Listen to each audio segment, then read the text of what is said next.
Hello, awesome people around the globe.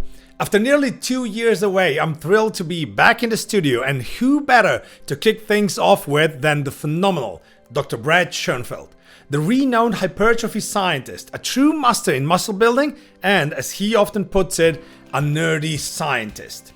I've been following Brad's work for many years and had the privilege of hosting him at 2 of our European seminars. This time around, I wanted to take a different angle. Sure, we delve into hypertrophy, training techniques, and even bust some stubborn fitness industry myths. But what really piqued my curiosity was Brad's journey. From working as a hands-on personal trainer to emerging as one of the foremost scientists in the fitness industry. His story is not just fascinating, it's a beacon of inspiration, urging you to always strive for greatness and keep an eye out for those life-altering opportunities. So, have a listen. It's about that time again, and to restart my podcast, I couldn't imagine a better guest to have, and here it is. Here he is, the phenomenal, the extraordinary Dr. Brad Schoenfeld. Welcome. Well, thank you so much, Alice, and it's my pleasure to be here. Well, I was hoping, for you to say yes, and luckily you did, to restart everything that I'm doing.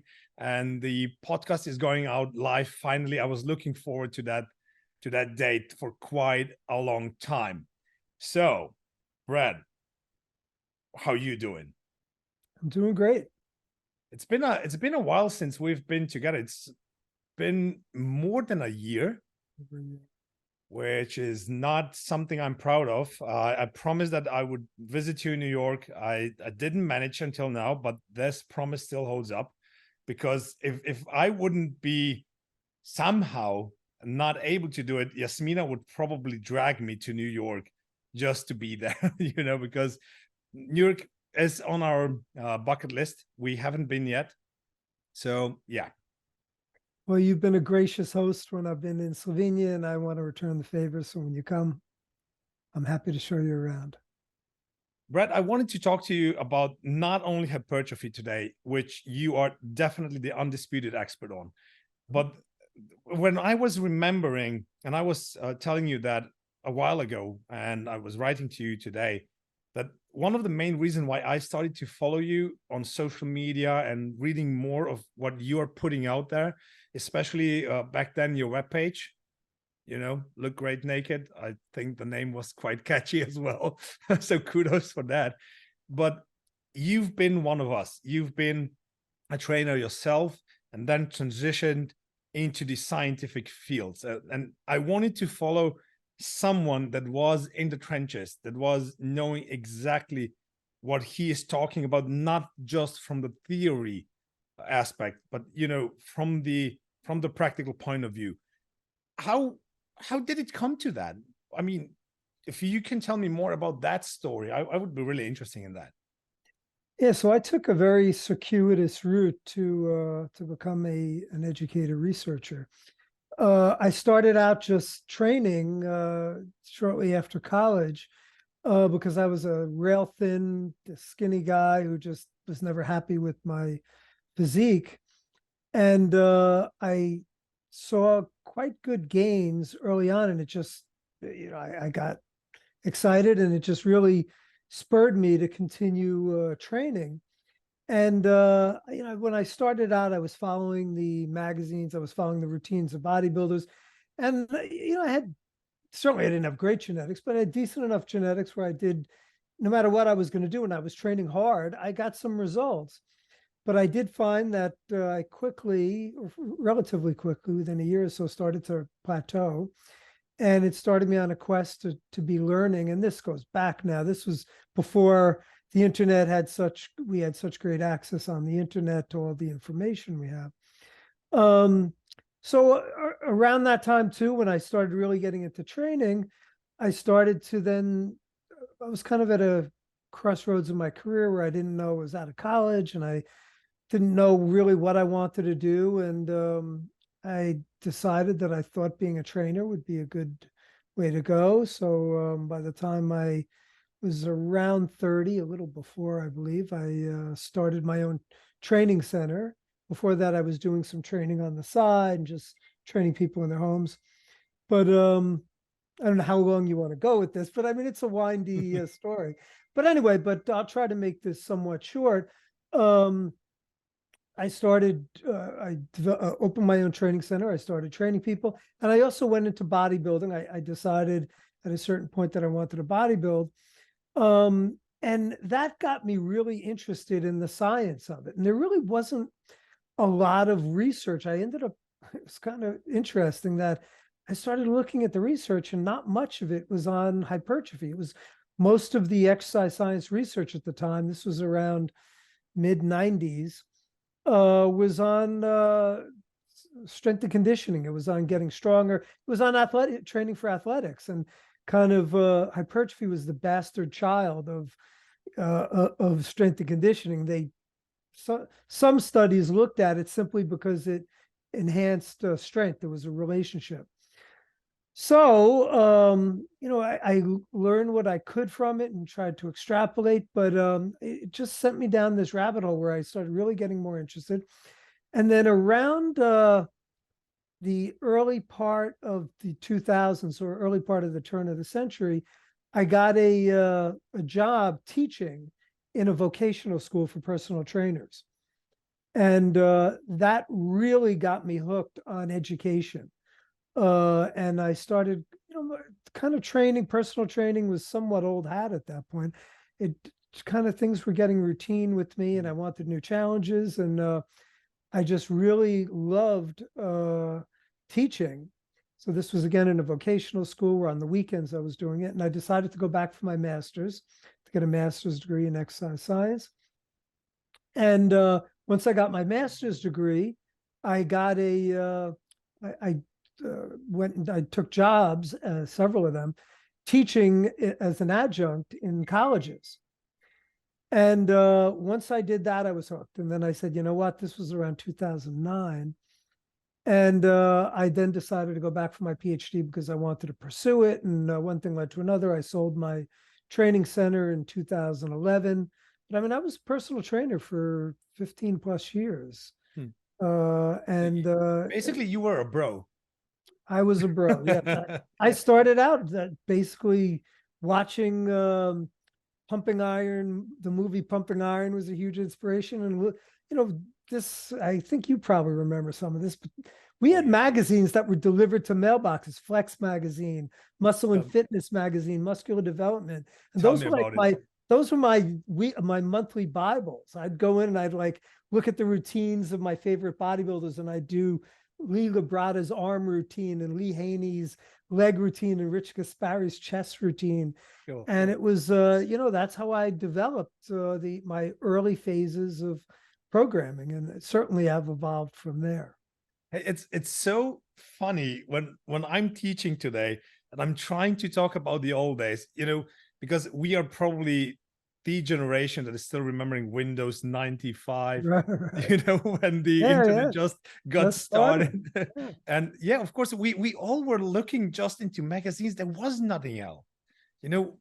When we are talking about education today, it's a whole different level than we've got in the onset. I've been a trainer myself for over 20 years as well, and I started teaching quite a while ago, vocational teaching, as you did, and I just enjoy it. But talking about the old days, it just, it gives me goosebumps, because I still have some of the old magazines that I truly hope that one of my daughters might pick them up sometimes and ask me, hey, Dad, what's about that? But, even if not, I have them for my own. But it's a fun thing, right? How we can see new challenges just deriving from that, because it's waking our interest in that. And do you think that the youth that you see today in personal training is getting the same way as we did, getting interested, getting hooked with something like that? There are no magazines anymore. All they see is Instagram. Yeah, so I think it's a double-edged sword. The internet has paved the way for the free exchange of information in ways that we never could have dreamed of in the, going back to Windows, to the 90s, Windows 95 days, which I remember well.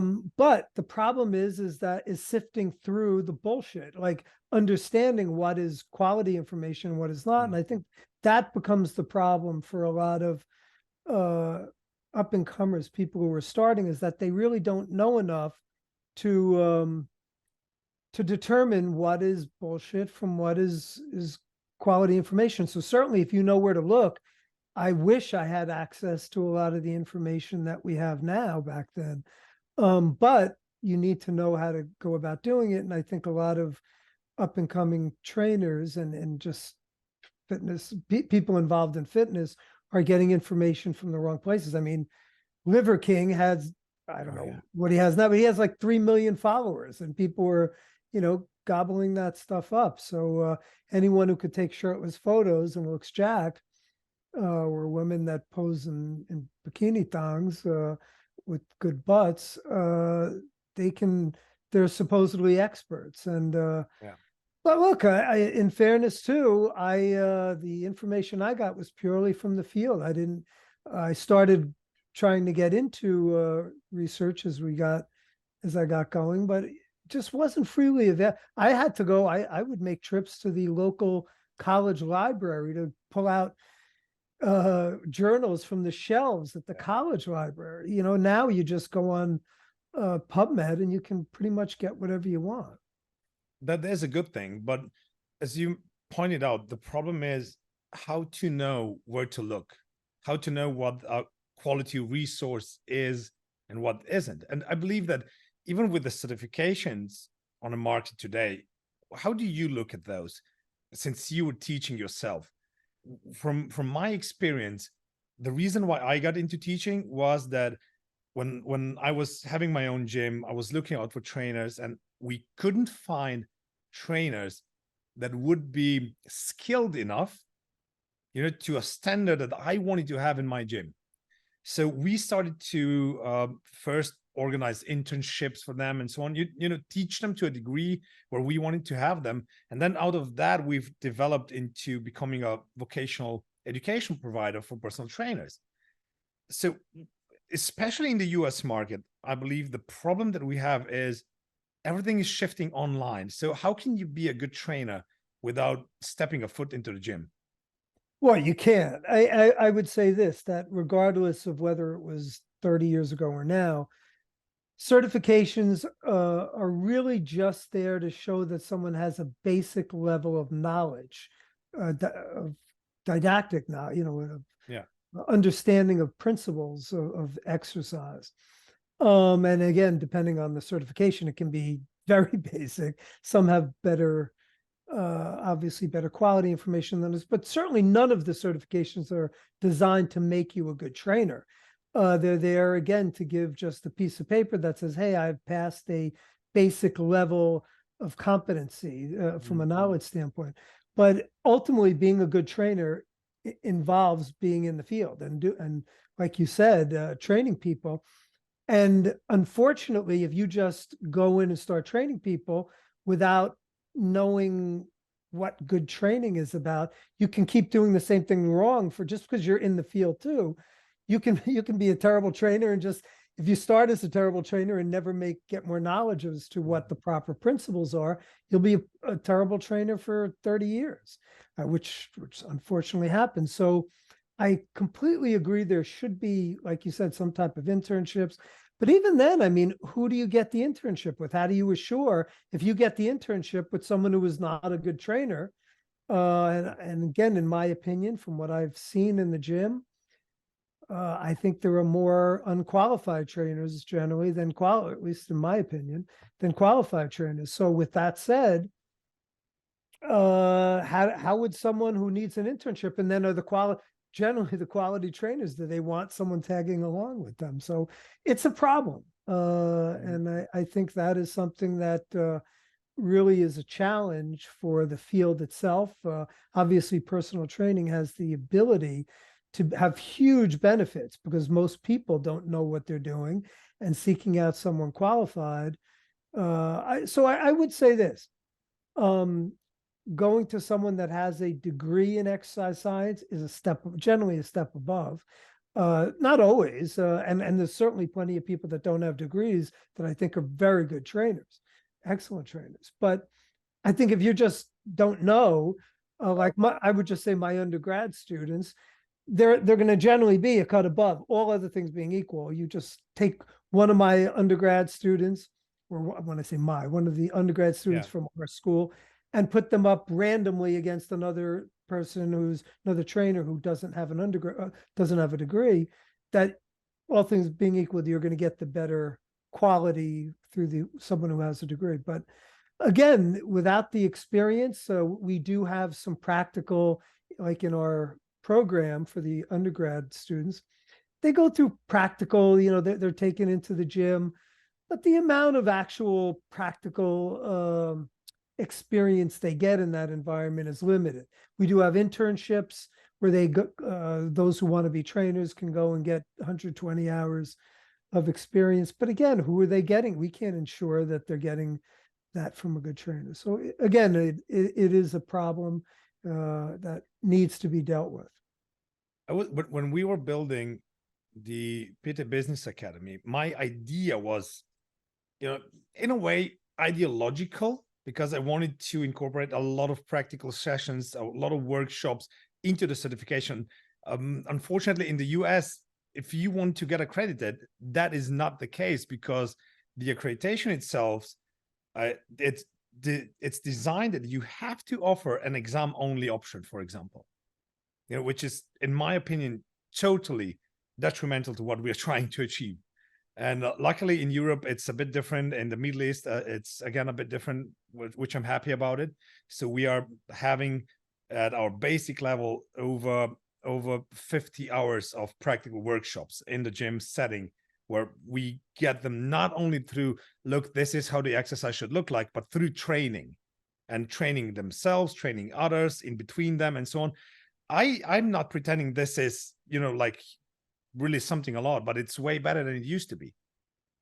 And look, I was going to say, I think the online invasion has hit us. It's happened in universities as well. Yeah. If there could, if it has to be online, could you have a camera in a gym and have practical training? Now, again, if someone's behind the camera, are they necessarily watching? Do they really get the feel?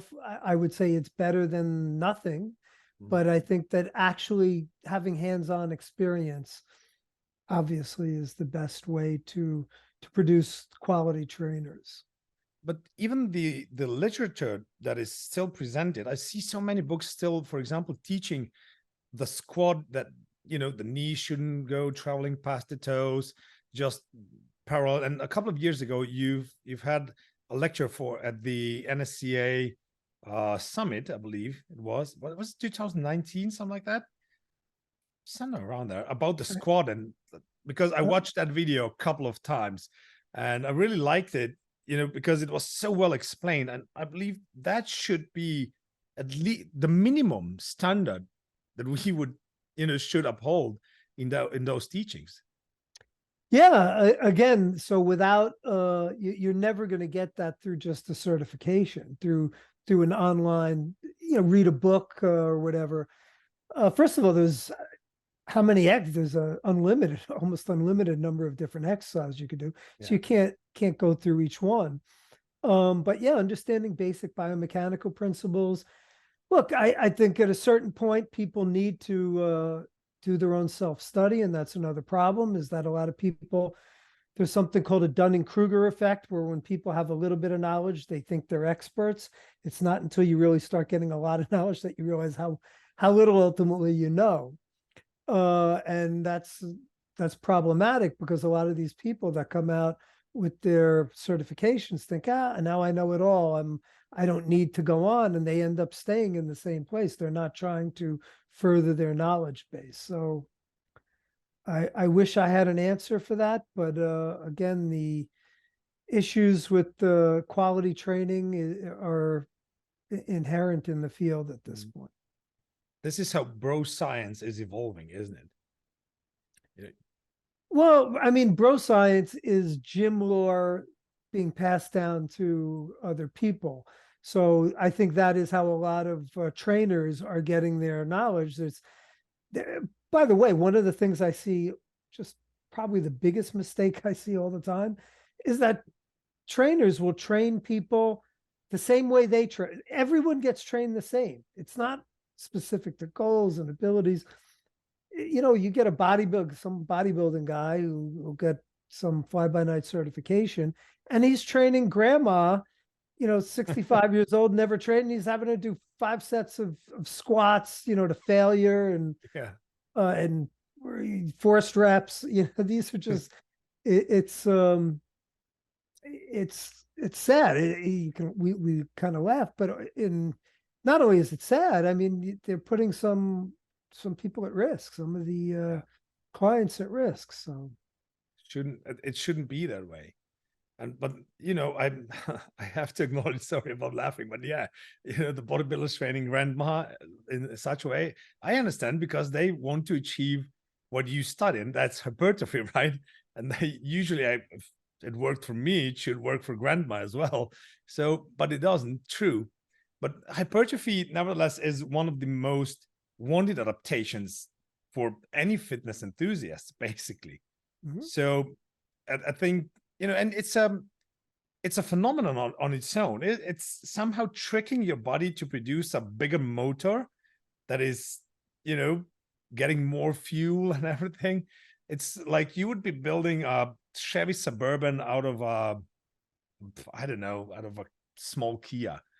So I understand that, but how did you got into research, the hypertrophy? And I remember you talking about a seminar, on a seminar about that no one is willing to pay for a research to find out how you grow your biceps by an inch. yeah, well, at least in college age males, that's correct. So I kind of touched on earlier that my interest in hypertrophy came out of my early obsession with getting bigger, because I was this skinny kid, and just very unhappy with my physique post college, and that led me down that path to wanting to maximize my muscle development. And I ultimately ended up working with a lot of very high level bodybuilders. When I started working as a trainer, I made a name for myself in that space, and started consulting with and training with a lot of very, very high level bodybuilders, including some pros. And as I mentioned, I started when I started delving into the research, before I was actually a researcher educator.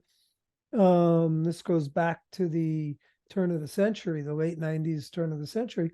I started to realize how little research there really was on hypertrophy, that we were getting. People would make say that here are the research-based guidelines for hypertrophy, and they weren't based on studies that actually looked at muscle growth. They were based on like a hormone hypothesis, on tangential findings that were extrapolated to hypertrophy, a muscle protein synthesis study, or all these types of studies. And I was like, well, we have all these studies, or we're starting to get a lot of studies on strength and power, and people don't want to study. And bodybuilding, by the way, has always been looked at in the research field, or I shouldn't say always, at least was, because it's changed a lot since I've gotten into the field, certainly for the better. But back the turn of the century, bodybuilding was looked askance. It was basically, they thought of it as this steroid-filled field that we don't want to really get into that space, and it really doesn't. Hypertrophy, we'll study it because there is a relationship between strength, but if we're studying strength, it's just kind of being explanative about why you're getting stronger. We just care about the results. At least that was the way a lot of the researchers were going. So anyway, when I started getting to feel, I said, we need to study this. And right now I'm the kid in the candy store. So I'm researching basically all the topics that I always wanted to know about when I was a trainer and an up and coming bodybuilder. So, and a trainer of bodybuilders. So I'm literally now in heaven. I have my dream job, so Mhm. I'm studying topics that were always of interest to me. That is a very good thing to have. I mean, like a dream job like that. When you are researching the hypertrophic effect of our body, what would you say is the most common mistake that we as trainers are making in the gym while training others?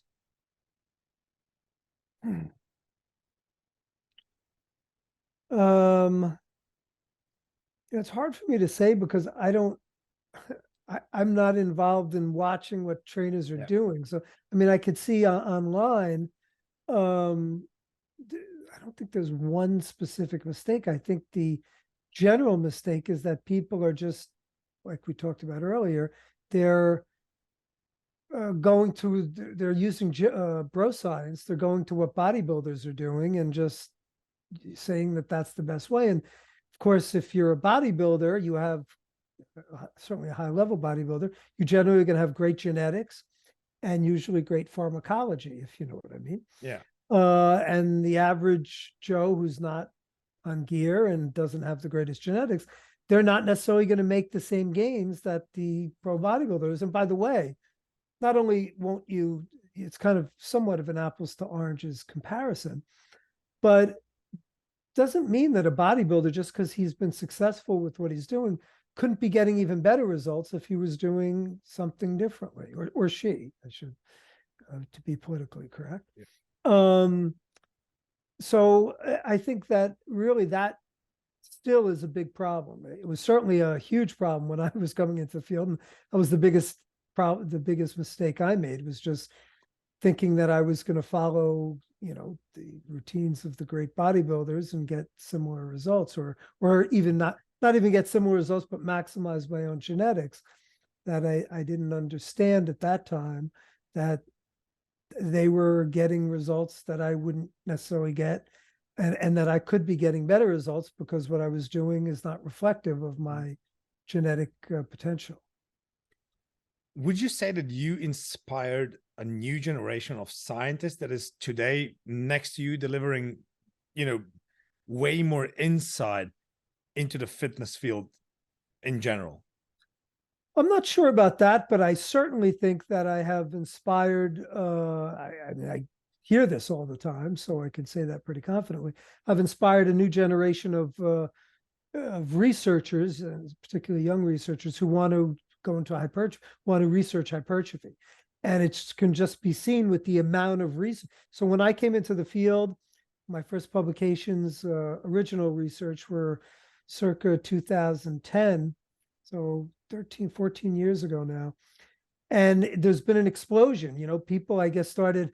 And look, part of it too, I'm very social media savvy, for lack of a better term, where one of my main goals in life is not only to do research. I don't want to sit in an ivory tower like it used to be and just publish research that only other researchers read.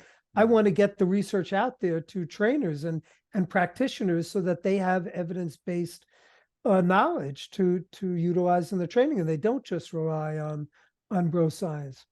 So I think by being out there and developing quite a large following on social media, people see this and they're like, "Hey, this is great stuff," and other people say, "Hey, why isn't there more stuff on this?" So I think it's really created an awareness of it, and I think it's also created an understanding that we need to explore this to a much greater extent. And if you look over the past, since 2010, we've literally had this explosion of research on hypertrophy. Luckily, And luckily. luckily, and we still have a long way to go. So there's room for a lot more researchers who want to step up to the plate and do it. There are quite some names next to you that are definitely worth mentioning, right? I mean, if we just look at your college, the Lehman College in New York, we have Dr. Mike Israetel. How close do you two work together? Yeah, Mike is a great friend and colleague. I will say this: Mike has been incredible in supporting my research, because you mentioned before, it's very difficult to get funding for the type of research I do. Yeah. If I were to go more into sarcopenia, which by the way is an interest of mine, which I want to explore further, sarcopenia is the age-related loss of muscle that has clinical repercussions. So there's an effect on society to losing muscle as we age, and certainly getting infirm where you lose independence. But for young, let's say for bodybuilders, you don't. The NIH, National Institute of Health, wants to fund clinical research that has implications for health. Putting an inch on a young individual's chest or arms just doesn't really make sense to them. So Dr. Israetel, Mike, has been really great in terms of providing funding for our research. I've had some other sources as well that have helped, but he's been really good with that. I've collaborated on a few publications with him. And I will say this too, just talking with Mike, I also, I'm a sponge for knowledge, and the best research comes from the field. So Mike is one of the best at taking research and then coming up with theories as to how to put that into practice. When Mike then comes up with a theory, I say, you know what, that's an interesting theory. Let me now study that and see if, so I think it's kind of a give and take that, Mike tends to be more on the practical end, where my focus at this point is more on the research end. You've had a friend that I was following around on social media for such a long time, and it was so sad to see what happened. I'm talking about the Mad Dog. John was just amazing in bringing, the science field somehow, bridging the gap. He was the bridge, right? And I think his teachings will still remain, and his words still seem to be inspiring a lot of young generation trainers as well, which is something I'm really happy to see as well. What was your experience with him? John was a great friend. So John was a pro bodybuilder. John did not have the best genetics, and through sheer hard work, diligence, and study. So John early on, I kind of quote unquote, met John through the internet, because he originally emailed me asking me questions. He goes, yeah, see your research, I'm getting into it. And he would be asking me questions, and I would be consulting with him and giving him answers, hey, I think I've seen this, and what do you think of this? And we developed a good friendship over the years, and I ended up going down to visit him. I was on his YouTube channel. He wrote the foreword to one of my books. And I think John, like you said, was one of the best at taking research and putting it into practice. So using his knowledge of training and saying, hey, we're seeing this in the research. How does this relate to what I'm seeing? And how can we then merge this knowledge to put it out there? And John was constantly refining his approach. And I will say this, as I mentioned with Mike Israetel, John was another one who had these ideas that we'd want to put into practice in research, to say, hey, let's study. Here's what John is doing. I know we spoke about this. John and I spoke about this, but he was big on intra-workout carbohydrate, basically giving people carbs within a workout. And he swore that he was seeing results. And he says, you got to do a study on this. And one of these days I have a whole list, and that is something I want to get around to. But yeah, and like you said, he's someone that still has a lot of content on the internet. That's one of the beauties of the internet, that people can access that forever. And I would highly recommend that people go watch his videos, and there's so much to learn from John Meadows. Oh, absolutely. Absolutely.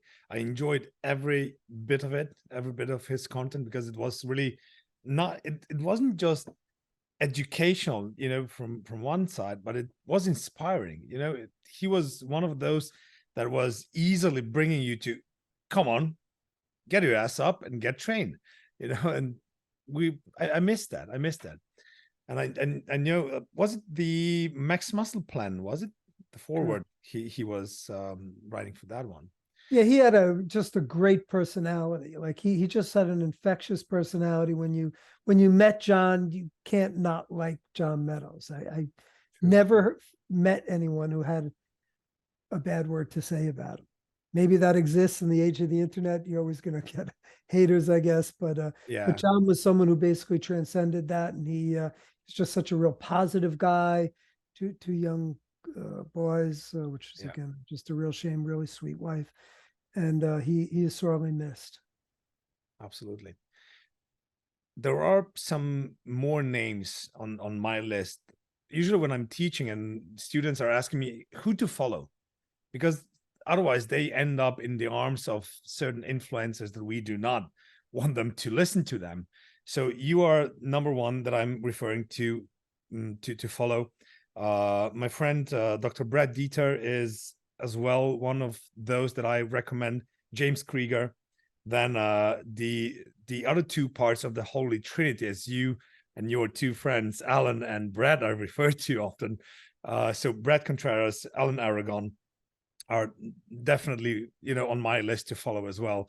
And a couple of other ones in that field. Even we have quite near us in Zagreb in Croatia, Jozo Grgic, which you were working with as well on a couple of studies. Who's that? Jozo Grgic. Oh, Jozo Grgic. Yeah, you say that a lot better. Yeah. When you say it, it's kind of hard for me. Yeah, Jozo's a terrific researcher, no question. And I've collaborated on dozens of studies with him over the years. Finally, well, according to your research, we could find out that the anecdotal things, sarcoplasmic hypertrophy and myofibrillar are a thing. So how was that working out? How was that research? Well, it's still very preliminary. Like those are difficult topics to study. But there is, I would say, preliminary evidence. What I say, there certainly is some preliminary evidence that sarcoplasmic hypertrophy is a thing. And I want to emphasize that this is something that people still have a misperception about. But sarcoplasmic hypertrophy is not just getting water in the muscle. It is the accretion of non-contractile proteins, which do so. Protein will necessarily draw it. It's an osmolyte. Proteins are osmolytes, and they will draw fluid into the cell. So there is a corresponding influx of fluid, but it is not like it's not like a pump that some people think. Yeah, there is some preliminary evidence, and there's some preliminary evidence that it is regulated, that sarcoplasmic hypertrophy may be regulated or promoted by higher volume training. But I would say the evidence remains relatively weak on that. We just don't have enough good evidence for me to give a strong opinion on. Understand. Talking about research and bridging the gap to the practical application, what would you say for the average personal trainer that is still, we luckily have those that are still seeking more knowledge and trying to dig deep? How do they start? How can they know, or how can we all know which research is relevant or, might be even some kind of tricky? We've been through the so-called Netflix documentaries, which we know that it's not really documentary. So how do you know? Yeah, look, so this is problematic if you are not someone who understands research. It's going to be very difficult for you to sift through research papers and to draw good conclusions from them. I think at that point, you need to be honest with yourself and then follow people who are good evidence-based practitioners. You have to be able then to sift through the good from the bad. And you certainly named the number of my colleagues. I always hate when I'm asked because there's just so many really good ones. And if I start naming and then I miss one, then I'll get one of my colleagues will be mad at me because I didn't mention them. So I'm generally hesitant to do that. But you mentioned all the ones you mentioned are excellent choices, and there are certainly a number of others that they can follow. And look, I mean, for me, if I want to learn about rocket science, now, I mean, obviously I have a PhD, I'm a researcher. I can conceivably go and start going through research papers, but the topics, the information is so out of my sphere of expertise that it would be very difficult for me to really understand it. What would I do? I would look for people that are rocket scientists and try to gather, look for their breakdown of what they feel. Now you are, I would say this, you don't want to just rely on one individual generally, because you want to get a consensus of opinions, because there will be, amongst myself and my colleagues, we're going to agree on 90+% of the topics, but there will be some disagreements, and that's good. That's healthy. We have discourse about it. But if you start listening to a number of different quality researchers or evidence-based practitioners, you can then start to say, all right, this person says this person says that. Maybe I can develop my own, based on my own personal expertise and what I'm understanding them saying, my own, come to a decision, my own conclusion on that. I think that besides you, besides Brad, besides Alan and all of the aforementioned, Lane Norton is doing a phenomenal job in breaking things down easily. So easy to digest, isn't it? Lane is great. So again, I wouldn't, I mean, like I could say Eric Helms is a terrific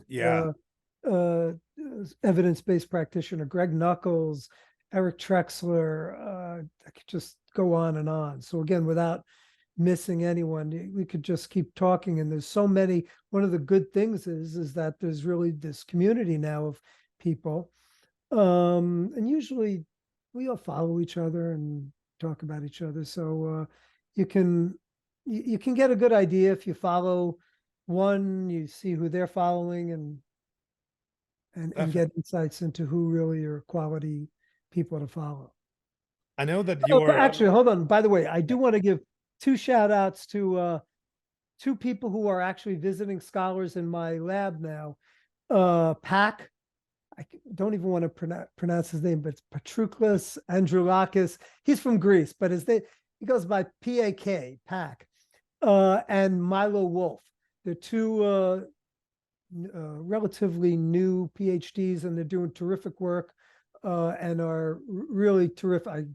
I can vouch for them from working with them in my lab. Really terrific evidence-based practitioners. So, well, they're both actually now living in the UK, in England, but they come to they actually just left my lab. They come over for a month or 2, work in the lab, then they go back and they come back. So we have a terrific collaborative effort and really terrific people to follow.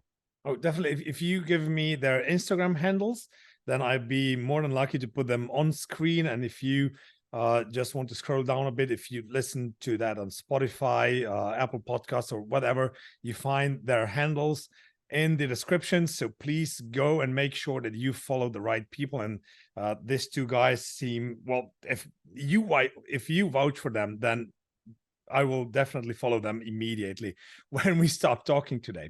And by the way, just another thing came to mind, that a lot of my graduating master's students are terrific professionals that I mean, they have greater knowledge than a number of PhDs. So if they're Lehman College master's degree students or graduates, give them a follow too. Absolutely. I'm biased, but since I know that you're a bit tight on schedule, there's, well, basically one last thing that I want to talk about, which is not connected to hypertrophy, but it is connected to training, not fitness training though. How is your piano working out? Well, unfortunately, I don't get to play as much as I like. But yeah, for those who don't know, I was an aspiring musician when I was in college, and I played in bands for many years, and I studied jazz piano with some of the top people in the field. But to really stay good, you need to practice a lot, and my practice is sporadic. So I mean, I still have good facility. When it's kind of like riding a bike, and I can play well, but certainly not the way I used to be able to play. So one of these days, I will cut out some more time. But right now I have so many things going on. I'm traveling a lot, so it's difficult. Speaking of traveling, are you one of those that would sit down at a piano at an airport or a train station and play? I have done that, yes. How was it? Yeah, I just kind of space out myself and don't really pay attention to who's around. So it was good for me. I don't know how it is for everyone else. But yeah, I look, when I'm in an airport and there's nothing else to do, why not practice a little? So Absolutely. Brad, thank you so much for your time today. I've Yeah. enjoyed it, and I would definitely will be inviting you back to the podcast. Thank you for taking the time out of your day. It's really appreciated. Thank you for providing valuable insights and a bit of your story as well. I hope that you will inspire more young researchers to provide more the research on not only hypertrophy, but everything fitness related, because we need it. We desperately need it. And, you know, if you can inspire more, or if we as an industry can inspire more to be done on that field and to provide higher quality service in the field of fitness, that would be a huge success. Well, thank you so much. And again, thank you for the hospitality you've shown me. I love Slovenia, and good luck with the podcast. Thank you, Brad. Thank you. And that wraps up today's episode. If you enjoyed it, don't forget to subscribe, click the subscribe button, and give us a 5-star rating on iTunes if you listen on iTunes. We love hearing from you, so share your thoughts and let us know what topics you'd like us to explore in the future episode. Keep pushing forward, and I'll catch you in the next episode of the Next Gen PT.